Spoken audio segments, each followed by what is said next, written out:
الحمدللہ حمد شاکرین والصلاۃ والسلام علی سید الانبیاء والمرسلین۔ ناظرین کرام، کیسے ہیں آپ سب؟ خیریت سے ہیں؟ اللہ کریم آپ کو خیر و برکت عطا فرمائے۔ آج ایک خوبصورت ٹاپک کے ساتھ آپ کی خدمت میں حاضر ہیں۔ آپ سے درخواست ہے کہ آپ اول تاخر سماعت بھی فرمائیں اور اس کو شیئر بھی فرمایا کریں، تاکہ جو لوگوں کے اندر بہت ساری کنفیوژنز ہوتی ہیں وہ ختم ہو سکیں، اور جو اسلام کا اور ہمارے بزرگان دین کا اور صحابہ اور اہل بیت کا جو ایک خدمتوں کا سلسلہ تھا اس کا اصلی چہرہ لوگوں کے سامنے آ سکے۔ حضرت سیدنا عثمان غنی رضی اللہ تعالی عنہ آپ کی شہادت کے حوالے سے کچھ ضروری گزارشات آپ کی خدمت میں عرض کرنا چاہتا ہوں، جو کہ احادیث و روایات میں موجود ہیں۔ چونکہ عمومی طور پر آپ کی سخاوت اور آپ کا جو زہد و تقوی ہے، آپ کی جو فضائل و مناقب ہیں، آپ کی جو شان و عظمت ہے، اس کو بیان کیا جاتا ہے، لیکن جو شہادت کا پس منظر اور اس کے لیے جو ہمارے صحابہ کرام اور آل پاک کے اقوال اور انہوں نے جو اس بارے میں ارشادات فرمائے، عمومی طور پر ان کو بیان نہیں کیا جاتا۔ تو ایک جگہ میں نے یہ سبق سنایا تو ناظرین نے کہا کہ اس پروگرام کو ریکارڈ بھی کروایا جائے، تاکہ یہ امت کے لیے مزید ایک آسانی ہو جائے اور لوگوں تک یہ پیغام پہنچ سکے۔ اللہ کی رضا کی نیت سے اس لیے میں حاضر خدمت ہوں۔ سب سے پہلے میں یہ بات عرض کروں کہ کتاب الفضائل امام صاحب کی آپ پڑھیں تو اس کے اندر انہوں نے بڑی تفصیل کے ساتھ ان باتوں کو لکھا ہے، اور اکثر حصہ گفتگو کا میں نے وہیں سے اخذ کیا ہے۔ سب سے پہلی روایت جو آپ کی خدمت میں عرض کرنا چاہتا ہوں، ام المؤمنین سیدہ صدیقہ بنت صدیق رضی اللہ تعالی عنہ، یعنی حضرت اما عائشہ صدیقہ رضی اللہ تعالی عنہ، آپ نے اس کو روایت کیا ہے، اور یہ وہاں پر اگر آپ دیکھیں تو 734 نمبر یہ روایت ہے، جس کے اندر آپ نے دو چیزوں کو بڑے آسان انداز کے ساتھ واضح کیا۔ پہلی بات فرمایا کہ جن لوگوں نے حضرت عثمان غنی پر الزام لگائے وہ تین تھے۔ ایک الزام یہ تھا کہ نوجوانوں کو حکمرانی دیتے ہیں، دوسرا یہ تھا کہ انہوں نے یہ جو چمڑے کی چابک ہے اس کے ساتھ سزا کو جاری کیا ہوا ہے، اور تیسرا ان کا اعتراض یہ تھا کہ انہوں نے یہاں کی جو چراگاہ ہے اس کو وسیع کر دیا ہے۔ جبکہ سیدہ صدیقہ بنت صدیق رضی اللہ عنہ آپ فرماتی ہیں کہ تم نے بات پوری سنی پڑھی دیکھی نہیں ہے اور چڑھ دوڑے ہو ان کے اوپر جیسے کپڑے میں صابن داخل ہو جاتا، یعنی بالکل تم نے دوسری بات سنی ہی نہیں۔ ظاہر سی بات ہے، کپڑے میں صابن آپ پتہ ہے کتنا قریب ہوتا ہے اور اس کو دھونے کے لیے ایک انداز ہوتا ہے، تو کہا تم ادھر گئے ہی نہیں، پوچھتے تو صحیح۔ اور اگلی بات جو ارشاد فرمائی کہ تم ان پر جب چڑھ دوڑے، نہ تم نے شہر مدینہ اس حرمت والے مہینے کی عزت کا دھیان رکھا ہے، نہ ہی تم نے اس مہینے کا دھیان رکھا کہ یہ مہینہ کون، ذوالحج کا مہینہ، حرمت والا مہینہ، تم نے اس کو بھی پامال کیا، اور ساتھ ہی ساتھ کہا کہ تم نے خلافت کی جو حرمت تھی، عزت تھی، اس کو بھی تم نے پامال کیا۔ آپ اس سے اندازہ کریں کہ خلافت بھی ان کی برحق تھی، شہر مدینہ کتنی عظمت والا ہے، اور ساتھ ہی ساتھ حضرت عثمان غنی رضی اللہ عنہ آپ کتنی عظمت والے ہیں۔ سیدہ صدیقہ پاک نے ساری بات کو واضح کر دیا۔ دوسری بات، حضرت سیدی و سیدنا جندب رضی اللہ تعالی عنہ، آپ ایک مرتبہ حضرت سیدنا حذیفہ بن یمان رضی اللہ عنہ آپ کے پاس تھے، اور آپ کو پتہ ہے حضرت حذیفہ بن یمان رضی اللہ تعالی عنہ یہ وہ صحابی ہے جن کو رازدار رسول کہا جاتا ہے، تو ان کے پاس بڑے بڑے راز تھے، اور بڑے بڑے صحابہ کرام، ایون دن حضرت فاروق اعظم رضی اللہ تعالیٰ عنہ، آپ جب بھی کسی کا جنازہ پڑھنے کے لیے تشریف لے کے جاتے تو آپ پہلے ان سے پوچھا کرتے، بتاؤ اس کے بارے میں نبی پاک علیہ السلام نے آپ کو کیا بتایا ہوا، ایسے رازدان صحابی، تو اس کے مطابق پھر اگلا آپ قدم اٹھایا کرتے تھے۔ حضرت سیدنا جندب فرماتے ہیں کہ میں نے حذیفہ بن یمان رضی اللہ عنہ آپ سے پوچھا کہ آپ بتائیں کہ جنہوں نے حضرت عثمان غنی کو قتل کیا یہ کہاں ہوں گے، تو فرمایا، انہوں نے فوراً کہا کہ وہ جہنم میں ہوں گے۔ تو کہا حضرت عثمان غنی کہاں ہوں گے، تو فوراً فرمایا کہ وہ جنت میں ہوں گے۔ آپ اسے اندازہ کریں کہ قاتلین نے کتنی بڑی لعنت مول لی ہے۔ یہ صرف آپ کو ابھی ابتدائیہ بتا رہا ہوں۔ پھر اگلی بات، یہ جو روایت میں نے بیان کی ہے یہ 735 نمبر روایت ہے اسی کتاب الفضائل کے اندر۔ اچھا، یہ اگر مزید آپ تھوڑا سا دیکھیں تو حضرت محمد بن سیرین رضی اللہ تعالیٰ عنہ آپ کی ایک بڑی پیاری بات اسی کتاب میں 764 نمبر روایت کے اندر موجود ہے۔ اس کے اندر وہ فرماتے ہیں کہ حضرت عثمان غنی رضی اللہ عنہ جب تک شہید نہیں ہوئے تھے تو لوگ جب جنگوں میں جاتے تھے تو ان کو سفید اور کالے گھوڑے نظر آتے تھے، اور وہ لوگ یہ سمجھتے تھے کہ یہ فرشتے ہیں کہ جو اللہ کی طرف سے بھیجے جاتے ہیں، اور مختلف قسم کے مشاہدات ان کو کروائے جاتے تھے۔ کہا جب عثمان غنی شہید ہوئے تو یہ سلسلہ بند ہو گیا، برکتوں اور رحمتوں کا سلسلہ بند ہو گیا۔ दूसरी बात वो फरमाते हैं कि चांद देखने में लोगों को कोई दिक्कत नहीं होती थी, 29 का होता तब भी वाज़ेह हो जाता, 30 का होता तब भी वाज़ेह हो जाता। फरमाया जब उस्मान गनी रजी अल्लाह तआला को शहीद किया गया तो उसके बाद लोगों के ऊपर ये मामला मुश्तबे कर दिया गया, उनको समझ नहीं आती थी कि ये 29 का या 30 का, अक्सर इख्तलाफ रहता था। और आज भी देख लें, जदीद टेक्निकल दौर है, इसके बावजूद कि खुर्दबीनों के जरिए, दूरबीनों के जरिए और मशीनरी के जरिए देखा जाता है, लेकिन फिर भी इख्तलाफ बहरहाल रहता है। तो ये हजरत उस्मान गनी रजी अल्लाह तआला आपकी शहादत के बाद ये मामला बिल्कुल समझ लें कि दरम बरम हो गया था कि ये चांद वाला मामला भी इस उम्मत के लिए इतना आसान ना रहा कि जितना पहले था।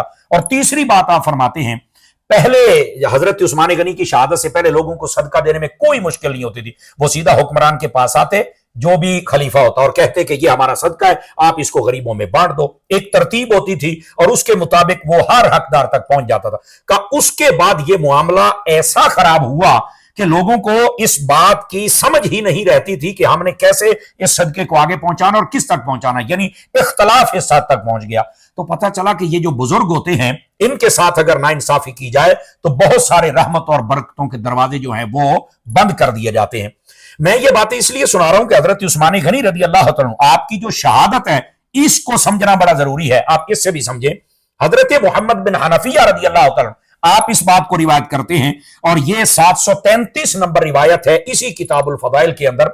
वो फरमाती हैं कि हजरत अलीउल मुर्तजा शेर खुदा रजी अल्लाह तआला अन्हु, आपको जब पता चला कि हजरत अम्मा आयशा सिद्दीका रज़ी अल्लाह तआला अन्हा ये हजरत उस्मान गनी के कातिलों पर लानत करती हैं, तो हजरत अली मुर्तजा ने भी हाथ उठाए और उनके लिए लानत की कि वाकई जो हजरत उस्मान गनी के कातिल है वो लानत के मुस्तहिक है। बल्कि मौला अली ने यहां तक फरमाया कि वो आसानी में हूं या तंगी में हूं, जिस हाल में हूं, अल्लाह ताला उन पर लानत करे जिन्होंने हजरत उस्मान गनी को कत्ल किया और शहीद किया है। आप इस बात से अंदाजा करें कि हजरत उस्मान गनी रज़ी अल्लाह तआला अन्हु आपकी शहादत से पहले, ये 792 नंबर रिवायत इसी किताब के अंदर मौजूद है, हजरत अब्दुल्ला बिन सलाम रज़ी अल्लाह तआला आप तशरीफ लेके गए। हजरत अब्दुल्ला बिन सलाम को जब देखा तो हजरत उस्मान गनी ने कहा मरहबा, हमारे भाई आए हैं, और साथ ही कहा आओ एक बात सुनाऊं तुम्हें। कहा क्या बात है?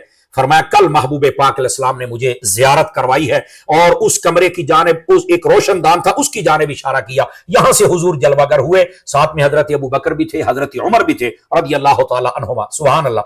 कहा कि आके मुझसे पूछा है उस्मान महसूर कर दिए गए हो? मैंने कहा जी हां। फरमाया क्या प्यासे हो? मैंने कहा जी हां। तो आका करीम अलैहिस्सलाम ने एक डोल मुबारक मुझे अता किया जो पानी का भरा हुआ था, कहा ये पिए, अपनी प्यास को बुझाइए।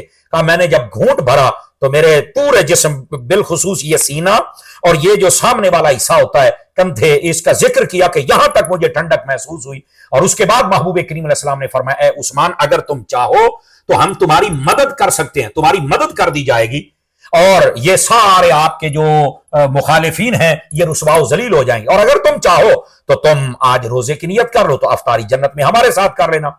तो हजरत अब्दुल्ला बिन सलाम ने कहा आपने किस चीज को इख्तियार किया? फरमाया मैंने हुजूर के साथ अफ्तारी करने को इख्तियार कर लिया है। तो ये वो चीजें हैं जिन्होंने पहले ही हजरत उस्मान गनी रज़ी अल्लाह तआला आपकी जो शहादत थी उसकी जो अहमियत है उसको वाज़ेह कर दिया था। बल्कि आप इस बात से अंदाजा करें, हजरत इमाम हसन मुज्तबा रज़ी अल्लाह तआला और हजरत इमाम हुसैन पाक दोनों भाइयों को मौला अली ने फरमाया था कि तुम दरवाजे पर खड़े हो जाओ, पहरा दो, उस्मान गनी का किसी की जुर्रत नहीं होनी चाहिए वो अंदर जाए, और उन्होंने पहरा दे के दिखाया। और जब हजरत उस्मान गनी शहीद हुए तो मौला अली आए और अपने शहजादों से आप नाराज हुए कि तुम्हारे होते हुए कैसे ये शहीद हो गए। फरमाया बाबा जान, आपने हमारी यहां जिम्मेदारी लगाई थी, हमने यहां से किसी को नहीं दाखिल हुआ, ये पीछे से कोई जनाब कार्रवाई हुई है और ये हजरत उस्मान गनी शहीद, और ऐसा ही हुआ था। तो हजरत उस्मान गनी रज़ी अल्लाह तआला वो हस्ती हैं कि जिनके पहरेदार खुद हजरत इमाम हसन और इमाम हुसैन थे। बल्कि एक रिवायत इसी किताब में 753 नंबर रिवायत पढ़ी है, हजरत इमाम हसन खुद गए हजरत सीदना उस्मान गनी के पास, कहने लगे जी हम आपके इशारे के पाबंद हैं, आप एक इशारा कर दें, हम देखें इनके साथ कैसे निबटते हैं जो मुहासरा करके खड़े हैं। तो आपने फरमाया ए भतीजे, आप फिलहाल अल्लाह के हुक्म आने का इंतजार कीजिए, मैं नहीं चाहता कि मैं किसी का खून बहाऊं, मुझे यह पसंद ही नहीं है। यानी सिहाबा हूं या आले पाक हूं, सब ने हजरत उस्मान गनी से कहा कि आप हमें इशारा कर दें, हम इनसे निमट लेते हैं। लेकिन आपने फरमाया कि मैं शहर रसूल की हुर्मत को कभी भी पामाल नहीं होने दूंगा। ये तो थे इसके बारे में जरूरी गुजारिशात। अब आ जाइए जरा अगली बात आपकी खिदमत में अर्ज करूं, आपकी शहादत का असल पस मंजर क्या था। वजह यह बनी कि मिस्र का एक काफिला आया शहर मदीना के अंदर। हजरत उस्मान गनी करीबी एक इलाके में थे, वो वहां पीछे चले गए। आपको नागवार गुजरा कि मदीने में मैं आ जाता, वहां बैठ जाते। खैर, आपने कहा कैसे आयो? कहा जी कुरान मंगवाइए। उनका एक लड़का था तकरीबन कोई 25-30 साल का, वो बात कर रहा था, और ये इसी रिवायत में है, 765 नंबर रिवायत किताबुल फदाल इमाम साहब की, आप पढ़ सकते हैं। वो जो लड़का था कहता जी कुरान मंगवाइए। कुरान आ गया, कहता जी 7वीं सूरत खोलिए। आपने खोली, सूरह यूनुस थी, और कहता जी ये आयत पढ़िए, कुल अराइतुम मा अनज़लल्लाहु लकुम मिन रिज़्किन फजअलतुम मिन्हु हरामन व हलाला। ये उसने आयत पढ़ी, करा आगे पढ़ो ये आयत पढ़ के ना। आपने कहा क्या हुआ, आपने ये आयत मुझे क्यों कही?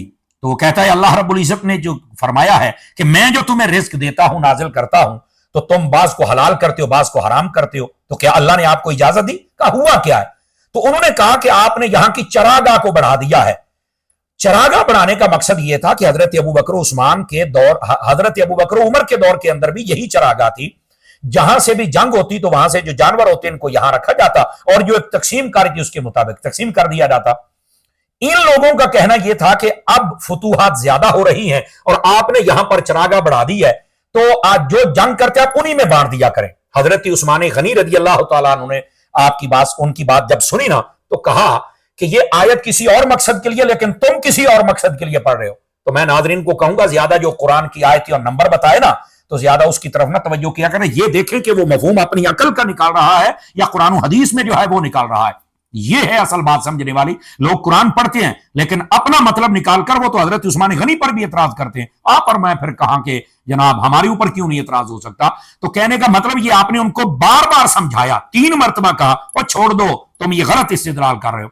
फिर भी अब आपने देखा कि ये उम्मत में रखना पैदा कर सकते हैं, तो आपने उनसे कहा अच्छा ये बताओ कि अगर जैसे तुम चाहते हो कि जहां जंग हो वहीं माल खर्च कर दिया, और कुछ कहना चाहो? उन्होंने कहा जी बाकी जो बचे वो रसूलुल्लाह सल्लल्लाहु अलैहि वसल्लम के जो बुजुर्ग सहाबा हैं उनमें तकसीम कर दो। आपने फरमाया ठीक है, लेकिन एक वादा करो, इस उम्मत को तोड़ोगे नहीं, इस उम्मत में गिरोहबंदी नहीं करोगे, शरारत नहीं करोगे। देखो उम्मत को जब बचाना हो तो कैसे कदम उठाना पड़ते हैं। हजरत उस्मान गनी रजी अल्लाह तआला अन्हु उन्होंने वादा कर लिया उनके साथ कि ठीक है हम ये नहीं करेंगे, आप सिर्फ ये फैसला कर दें। आपने लोगों को बुलाया, खुतबा इरशाद फरमाया, उसमें कहा जाहिर सी बात है वहां बहुत सारे लोग काम करने वाले थे। फरमाया जिसकी जमीनें हैं वो वहां चला जाए, जिसके जानवर हैं वो उनको चराए, जिसका काम है वो वहां चला जाए। हुक्म ये है कि जहां जंग होगी हम वहां तकसीम कर देंगे, और बाकी जो बचेगा रसूलुल्लाह के बुजुर्ग सहाबियों के लिए है, ये हमने फैसला कर दिया। नाजरीन जरा गौर से सुनिएगा, हजरत उस्मान गनी ने जब ये तकरीर की, कई बंदे नाराज हो गए और कहने लगे ये तो बनु उमैया का मकरो फरेब है कि वो ऐसे हुक्म जारी करते हैं। तो आज जो बनु उमैया पर इतनी बातें करते हैं ये इनका कसूर नहीं है, ये बड़ी देर पहले की बातें हैं। और बनु उमैया में जो गंदा है वो गंदा है, वो यजीद हो या मरवान हो, उसकी कोई तरफदारी नहीं है और ना कभी हो सकती है। और इसके बाद भी कोई गंदा हो तो किसी से कोई ताल्लुक नहीं है। लेकिन जो अच्छे हैं उनकी वजह से पूरे कबीले को लताड़ना, ये कहां की इंसानियत है? तो ये हजरत उस्मान गनी को ताना पहले भी दिया गया, ये कोई नया ताना नहीं है। बस अल्लाह हमें समझने की तौफीक अता फरमा दे। हजरत उस्मान गनी रजी अल्लाह तआला अन्हु आपने ये फैसला कर दिया। हुआ यह कि वो काफिला वापस मिस्र की जानिब चल पड़ा। मैं जरा शॉर्ट कर रहा हूं। अब जब मिस्र की जानिब काफिला चला, हुआ क्या, एक बंदा उनके पीछे सवारी पर पहुंच गया। कभी उनको बातें करता है, कभी टॉन्च करवाता है, कभी इधर जाता है, कभी उधर, पता नहीं क्या शरारती बंदा है। उसको जब पकड़ा, पूछा कौन हो, तो कहता मैं उस्मान गनी का कासिद हूं। अच्छा क्या को हुक्म है? उसने कहा हाँ है मेरे पास हुक्म है। क्या है? तलाशी जब ली तो एक खत निकला जिसके ऊपर हजरत उस्मान गनी की मोहर भी लगी हुई थी, और ऊपर लिखा हुआ था कि ये बंदे हाकिम मिस्र के पास जब पहुंचे ना, तो या इनके हाथ पांव काट दिए जाएं, या इनको कत्ल कर दिया जाए, या सूली पर लटका। 3 हुक्म उसके ऊपर लिखे थे। वो काफिले जब पड़ा तो हैरान हो गए। हजरत उस्मान गनी ने उधर हमारे साथ मुआहदा कर लिया है और इधर ये हुक्म जारी कर दिया है। बजाहिर तो ये एक अपोजिट चीजें थी। वो सारे के सारे उसको पकड़ा, साथ लिया और मदीने आकर हजरत मौला अली के पास आ गए। हजरत मौला अली शेर खुदा से कहने लगे देखा हजरत उस्मान गनी ने क्या किया है? आपने फरमाया कि उस्मान गनी ऐसा नहीं कर सकते और ना मैं तुम्हारे साथ खड़ा हो सकता हूं। उन्होंने कहा नहीं जी आप आए। फरमाया मैं नहीं खड़ा हो सकता, वो उस्मान गनी आप पूछ सकते हैं। वो हजरत उस्मान गनी के पास गए। आपने फरमाया भी 2 बातें हैं, तुम ये कासिद को लेके आए हो, खत लेके आओ, क्या है इस कहानी को मैं नहीं जानता। 2 बातें हैं, अगर तुम कहते हो खत मैंने लिखा है तुम्हें कत्ल करवाने के लिए, या तो तुम 2 गवाह ले आओ। अगर तुम्हारे पास गवाह नहीं है तो फिर दूसरी बात है कि मैं हलफ उठाता हूं। ना मुझे कागज का पता, ना लिखने वाले का पता है, ना मोहर लगाने वाले का, ना ले जाने वाले का। ये यानी मफहूमन ये कि सब कुछ आपने, मुझे किसी बात का नहीं पता। لیکن وہ اڑ گئے، وہ کہنے لگے یہ کیسے ہو سکتا ہے، مہر آپ کی لگی ہے اور یہ تحریر لکھی اور یہ کہتا ہے میں آپ کا قاصد ہوں، بجائے اس کے کہ وہاں پر موقع دیا جاتا ہے کہ آپ اس کی شفاف قسم کی تحقیق کریں۔ انہوں نے کہا نہیں جی آپ نے یہ کیا ہے، اب ہم آپ کو نہیں چھوڑیں گے۔ وہیں پر آپ کا محاصرہ کر لیا۔ آپ جب گھر سے باہر تشریف لاتے، چھت کے اوپر سے کوئی آپ کی بات سننے کے لیے تیار نہیں تھا۔ اسی روایت میں ہے کئی مرتبہ آپ سلام کہتے تو آپ کے سلام کا جواب دیتے ہی کوئی نہیں تھا، اور دل میں کوئی دے دیتے ایک الگ بات ہے۔ یہ حالت اظہار وہاں قائم ہو گئی۔ حضرت عثمان غنی رضی اللہ تعالیٰ عنہ آپ اوپر سے جھانک کے دیکھتے، 40 دن تک آپ کو معصور کیا گیا۔ آپ ایک دن آئے، آپ نے کہا یار ایک بات بتاؤ، کیا تمہیں پتا ہے کہ یہ جو مسجد تھی جس میں آج تم نے مجھے نماز پڑھنے سے روک دیا ہے، پتہ ہے اس کی توسیع کس نے کروائی تھی، کس نے وہ پیسہ دیا تھا؟ لوگوں نے کہا یہ ہمیں پتہ ہے آپ نے دیا تھا۔ تو فرمایا ہم مسجد بھی کھلی کروائیں اور آج ہم یہاں پر کوئی نماز بھی نہ پڑھنے دے، بتاؤ۔ اس کے بعد پھر آپ نے کہا کیا تمہیں پتہ ہے کہ بیر روما جو کہ وقف کروایا تھا کس نے کروایا تھا؟ کہا جی آپ نے۔ تو فرمایا اس کنویں کا پانی مجھے پینے پر پابندی لگا دی گئی، میں سمندر کے پانی سے روزہ کھول رہا ہوں اور روزہ رکھ رہا ہوں، تمہیں شرم نہیں آ رہی ہے؟ میں سمندر کا پانی پی رہا ہوں۔ اللہ اکبر۔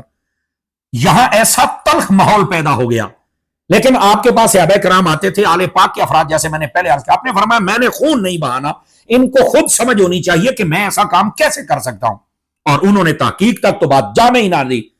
حضرت عثمان غنی رضی اللہ تعالیٰ عنہ آپ کے پاس کچھ دوست آتے تھے جو بات کرتے تھے۔ ایک دن آپ نے ایک سے فرمایا کہ مجھے رسول اللہ صلی اللہ علیہ وسلم خواب میں تشریف لائے ہیں اور مجھے آپ نے بتا دیا ہے کہ آپ روزہ رکھ لینا، افطاری ہمارے ساتھ ہوگی۔ بس آپ کو پہلے پتا تھا۔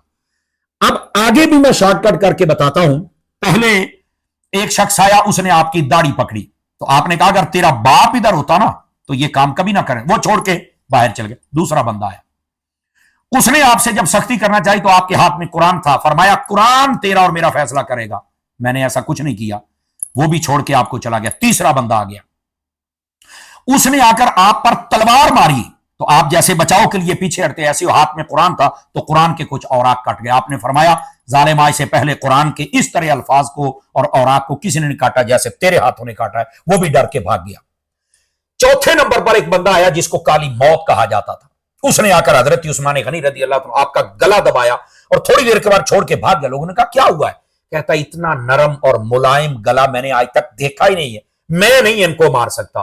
پھر اس کے بعد 5ویں نمبر پر ایک اور بد نصیب آیا جس نے آ کر آپ پر ایک وار کیا، اور اس وقت آپ قرآن مجید برہان رشید فَسَيَكْفِيكَهُمُ اللَّهُ وَهُوَ السَّمِيعُ الْعَلِيمُ اس آیت کی تلاوت کر رہے تھے کہ آپ کا خون اس کے اوپر گرا اور آپ کی شہادت ہو گئی۔ یہ تھی آپ کی شہادت کی اصل وجہ، پس منظر۔ وہ جو مصری لوگ تھے ان کے اندر جو وہ لڑکا آیا ہوا تھا جو بڑی باتیں کرتا تھا، آج بھی کئی لڑکے ہیں جو بڑی بڑکے مارتے ہیں، ان کی وجہ سے فساد ہوتا ہے۔ یہ فسادی ٹولہ آج سے نہیں ہے، یہ بڑی دیر پہلے سے ہے۔